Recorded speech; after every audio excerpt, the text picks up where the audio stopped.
Green design today might seem a new thing to you.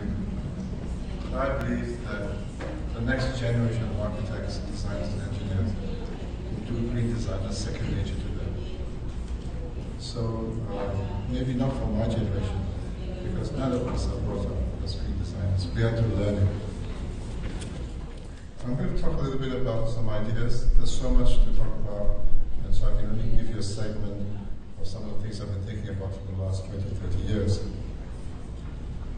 One of the big questions that a lot of architects ask is, what is green design?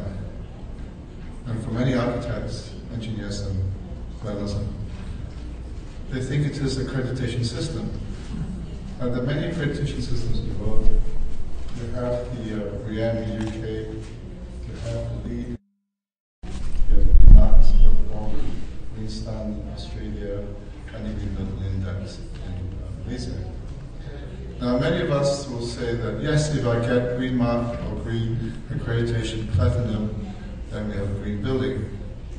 My contention is that yes, these systems are useful in standardizing our perception of buildings within a certain region, but they're not enough. A lot more to be done than just getting a rating system. But even within these rating systems, they're not consistent. For instance, LEED has a 25% emphasis on energy, whereas other countries have a different emphasis. So you cannot say that yes, if I use LEED, if I use BREEAM, it's the same. It's just a way of assessing a number of buildings within a certain area using a single consistent rating system. So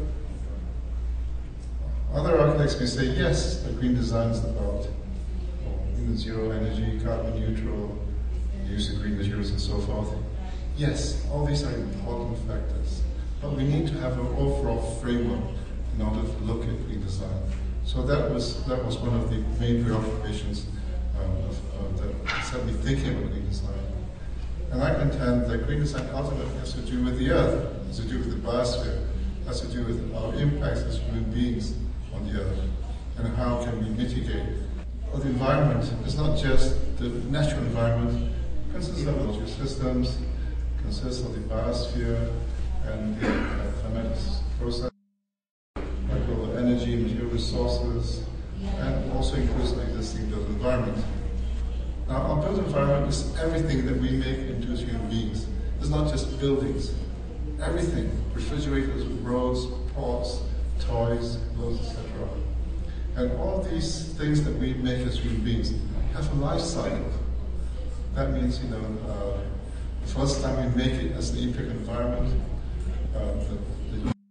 whether it's a building or a car or a refrigerator has an operational impact. That's the impact when we try to reuse it, and that's the impact of what happens at the end of its useful life, because it goes somewhere. And so this is, to me, the life cycle of anything that we make as human beings, and we have to take this into account in what we design. But in addition to this, we have impacts on the environment by our activities. And so our human activities that you can see here has an impact as well. The way we move around the cities, the recreation activities that we have, the way we use the landscape and so forth. And so each of these activities uses inputs of energy materials. And there's people moving about, and there's food as well. And then at the same time, we have outputs of energy materials, and the outputs include the product itself at its useful life. It has to go somewhere. There's nowhere. We are a closed system. Everything that we make has to go somewhere. So to be truly comprehensive, we have to think about what happens at the end of the useful life of a building. Some of my designer friends say that 80% of environmental problems can be addressed at a design stage. So when you're designing, you're thinking of not just about the first impact, you're not thinking about the rating system that you get for your product, but also you think about what happens when people don't need it anymore. What happens when you don't use it anymore? And so the attitude towards things that we make and do is important. If I ask you, for instance, which country in the world has the highest rate of recycling?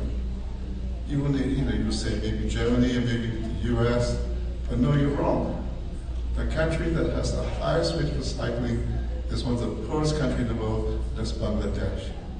Because everything they see, everything that we make and we do has a value to it. They collect it, recycle it, reuse it, and get income from it. And so attitude towards how we use our materials, how we use the things that we make, how the things that we buy is extremely important.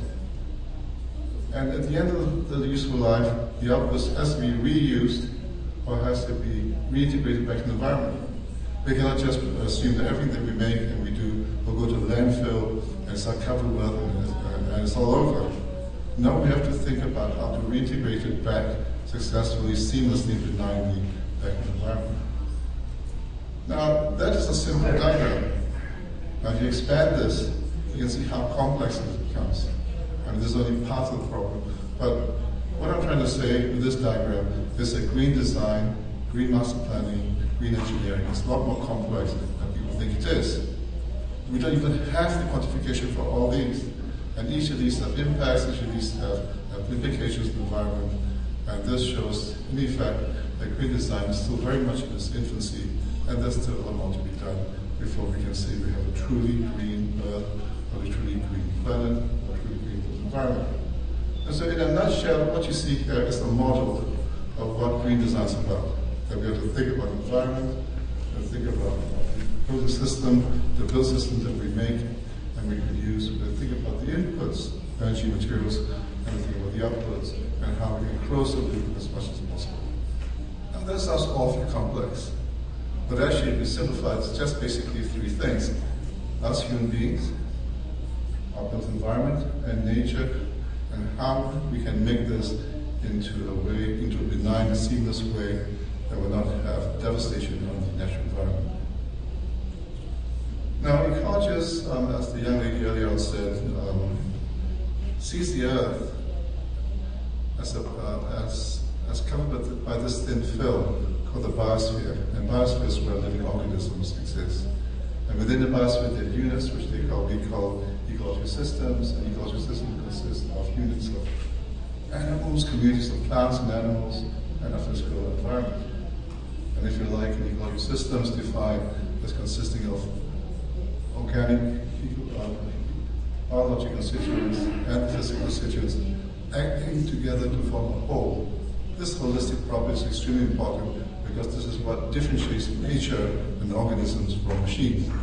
Now, one of the most startling things that I conclude when I first started working in this field is that we as architects, engineers, designers, everything, we take a room like this, or this hotel that we're in, everything in this room is physical, except you and me and plants and bacteria.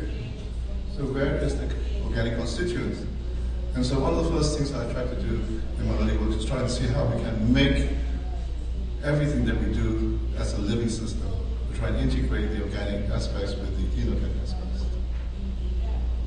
So I started to develop a platform for green design.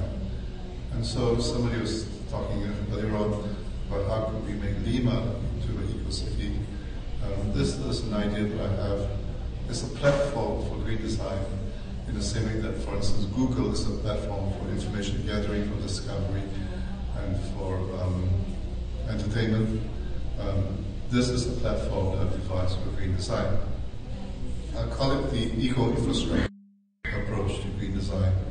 And then it becomes a platform, if you like, for looking at your city, looking at your buildings, looking at your constituency, looking at the region. The four infrastructures, I color code them. I call them the gray, which is the engineering infrastructure, the blue, which is water, which is what the mayor earlier on talked about, because water is what life is about. Without water, no organisms can survive. And then the third is the green infrastructure, which is nature's utilities. Nature has utilities which is as important as our utilities, our engineering utilities. And finally, the red infrastructure, which is us as human beings, and that we have to change. We cannot continue to live the way we do now. We have to change our lifestyles, we have to change the things that we eat, the things we move about, we have to change our industries, we have to change the economy. There's a long way to go before we can have a truly green Earth. Now we expand this, then the great infrastructure is about eco-engineering, eco-technology, and clean technology, how we can use renewable sources of energy, how we can have lower body energy design, what's that transportation concept, how we're going to handle recycling and so forth. Blue is water, which is water management, and trying to close the loop as much as possible. Try to have sustainable drainage so that the water falls on the ground, goes back to the ground, it doesn't go to the river, into the sea, and it's gone forever. And there's green, which is nature's utilities, which is about connectivity, about designing as living systems, developing living systems, and trying to rehabilitate devastated landscape. And finally, red is about human communities, which is to do with behavioral patterns, the food that we eat, what's the legislations and the laws that we have, what incentives can be, the penalty can be imposed for people to become green. So if you like, this is a framework for looking at green design. Now, if you want to look at a city like Lima, how can we make engineering systems in this city environmentally friendly? How can we use clean technology? How can we use renewable sources of energy as much as possible? So that's the grey infrastructure. Second is to look at it in terms of water. How can we close the loop? How can we recycle our grey water? How can we recycle our black water? Then we look at the green, which is, do we have a green infrastructure through the city? Or is the city totally physical and inorganic and hard? And finally, how can we change our people's attitudes? How can we change our people's lifestyle to make this green as well?